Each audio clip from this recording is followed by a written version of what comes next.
السلام علیکم، بسم اللہ الرحمن الرحیم۔ سنت اور نفل نمازوں کا بیان۔ سوال: کتنی نمازیں سنت موقدہ ہیں؟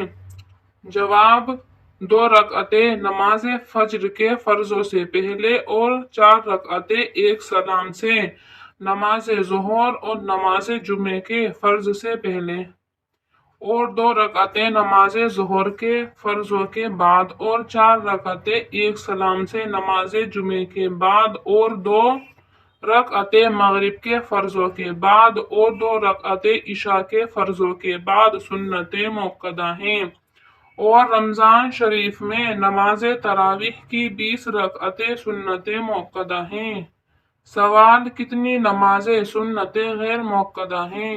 جواب: نماز عصر سے پہلے 4 رکعتیں اور عشاء کی سنت موقدہ کے بعد 2 رکعتیں، اور مغرب کی سنت موقدہ کے بعد 6 رکعتیں، اور جمعے کے بعد کی سنت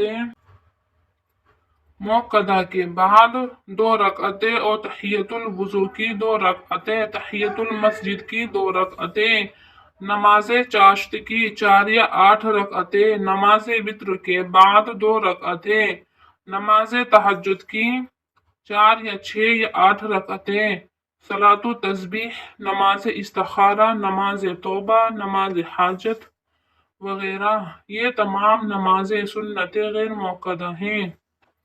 سوال: سنتیں مسجد میں پڑھنی بہتر ہیں یا گھر میں؟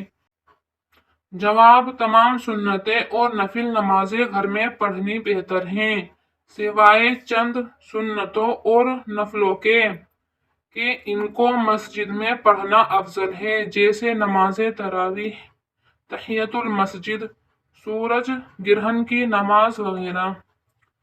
سوال: نفل نماز کس کس وقت پڑھنا مکروہ ہے؟ جواب: صبح صادق ہونے کے بعد، فجر کی 2 رکعت سنتوں کے علاوہ فرضوں سے پہلے نفل نماز مکروہ ہے۔ فجر کے فرضوں کے بعد آفتاب نکلنے سے پہلے نفل نماز مکروہ ہے۔ عصر کے فرضوں کے بعد آفتاب کے متغیر ہونے سے پہلے نفل نماز مکروہ ہے، لیکن ان تینوں وقتوں میں فرض نماز کی قضا اور واجب نماز کی قضا اور نماز جنازہ اور سجدہ تلاوت بلا کراہت جائز ہے۔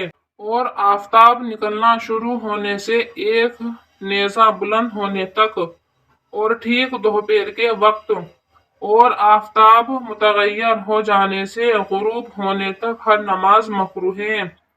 ہاں، اگر اسی دن کی عصر کی نماز نہ پڑھی ہو تو اسے آفتاب متغیر ہونے اور غروب ہونے کی حالت میں بھی پڑھ لینا جائز ہے۔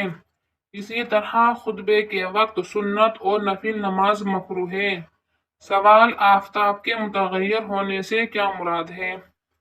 جواب: جب آفتاب سرخ ٹکیا کی طرح ہو جائے اور اس پر نظر ٹھہرنے لگے تو سمجھو کہ آفتاب متغیر ہو گیا۔